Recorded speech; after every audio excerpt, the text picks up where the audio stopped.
Well, hi there, everybody. I do hope you're having a good day, a good week, a good hour, good year, good month. It kind of comes and goes, doesn't it?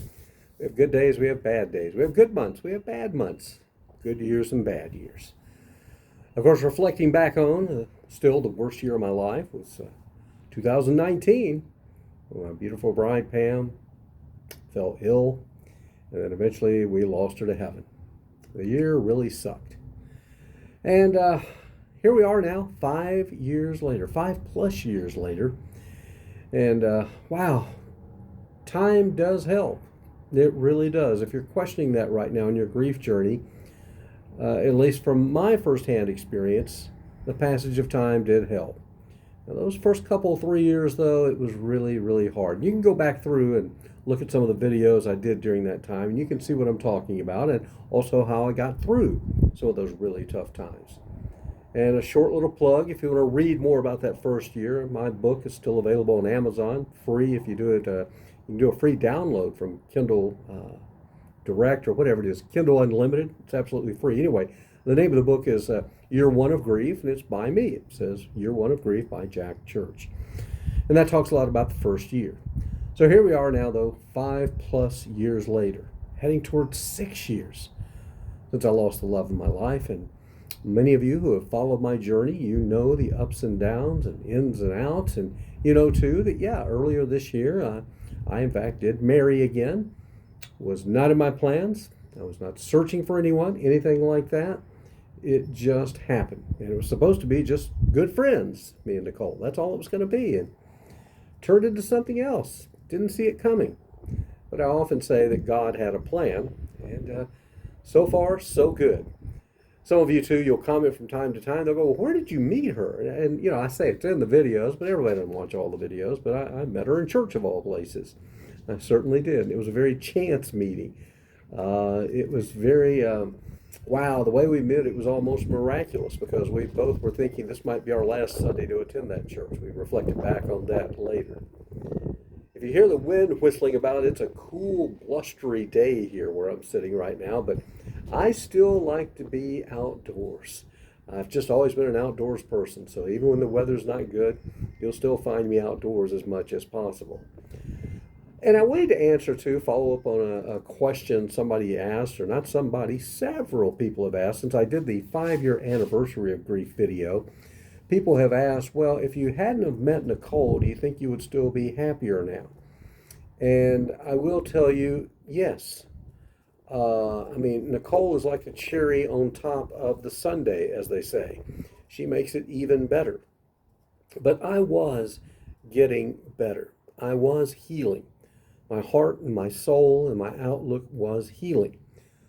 And then people have said, what do you think you could have kept going forward if you'd not met somebody else? And I want to tell you, yes, I could have. It seems to me it's more fun having somebody alongside, but then again, I had learned how to adjust to life by myself as well. And that's the reason I constantly stress don't go out there shopping for another spouse. And I know a lot of you have stated in your comments and such that, oh, I would never do that. And that's good. That is your prerogative. That is your choice. And that had kind of been my choice. But again, sometimes things happen that can't be explained. But I guess what I'm saying is that the passage of time, for some, it doesn't help a lot. For some, you remain in a deep, dark depression for many, many years. And I'm so sorry for that. And nobody can fix you. It's just hard. But I will tell you that, yeah, it is better for me, most definitely looking down the road. I know I had reached a point in those early months and first year or two after losing Pam where I was like, oh, what's the point anymore? There is no future. Everything revolved around the two of us together. And, but slowly but surely I began to rebuild life. A different life, not the same life. You're not going to replicate that. Even if you meet somebody else, it's not going to be the same. It's going to be different.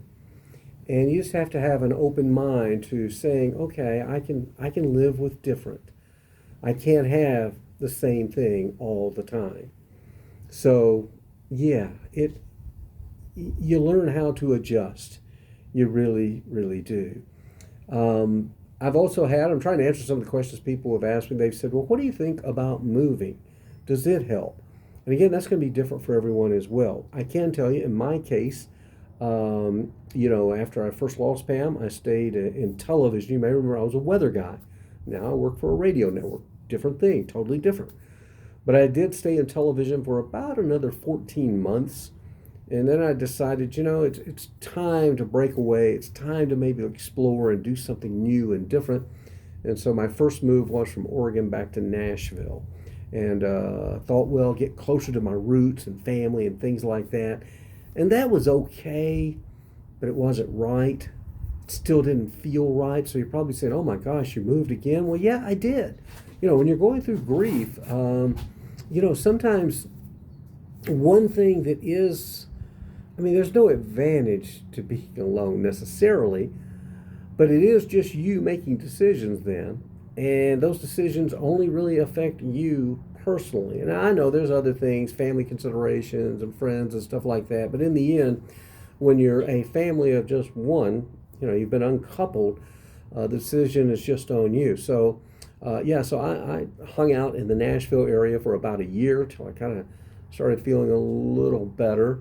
And it was nice to connect with people and everything, but they had their lives and stuff going on, so I couldn't glob onto them for everything. So then I picked up and I went to Phoenix because I wanted to enjoy bright, sunny weather.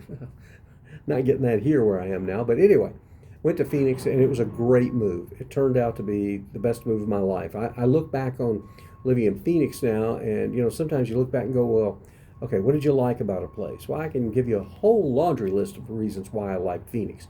Then somebody will say, well, what did you not like about Phoenix? And can't really think of much other than the cost of living there was getting really high.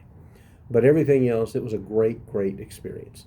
And then the move back to the South, though, again, that was something that Nicole and I talked about. We talked about cost of living and how she also wanted to get to know some of my history. She wanted to kind of go down memory lane, so to speak. And so we've gone back and visited places where I hang out. We've visited my high school where I attended high school. We've been to my college campus. And she's gotten to know lots of our relatives, my kids, and it's been a beautiful, beautiful experience. It's been everything we hoped it would be.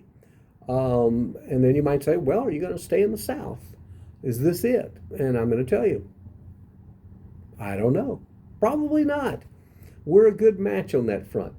She's not very materialistic. I'm not super materialistic either. Yeah, we bought a house here. It's all good, but it doesn't define us. So yeah, we might go somewhere else at some point.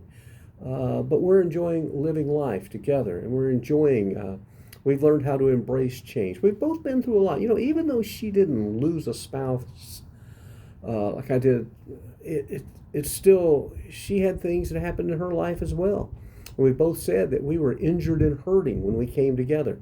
And we came together at the right place at the right time.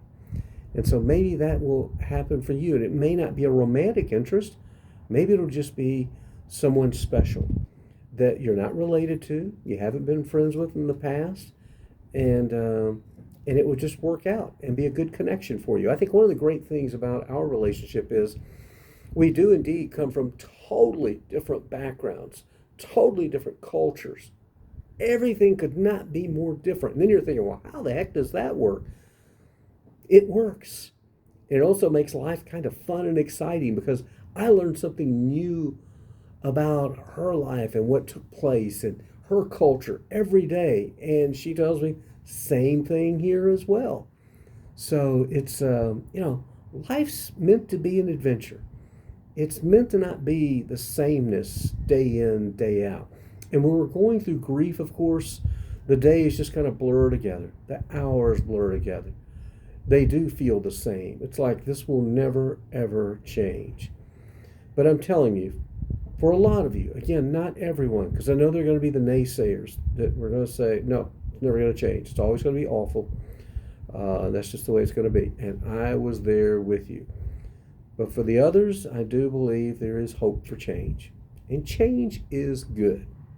I guess we could say that might be the core, the center of what this message was that I wanted to share with you. That is that change is and can be good. And even when change brings about maybe some bad circumstances or whatever, it's funny, that old saying of finding the silver lining, well, it is true. And I want to tell you as well, the other thing that all this has done for me is it's made me appreciate what I have now.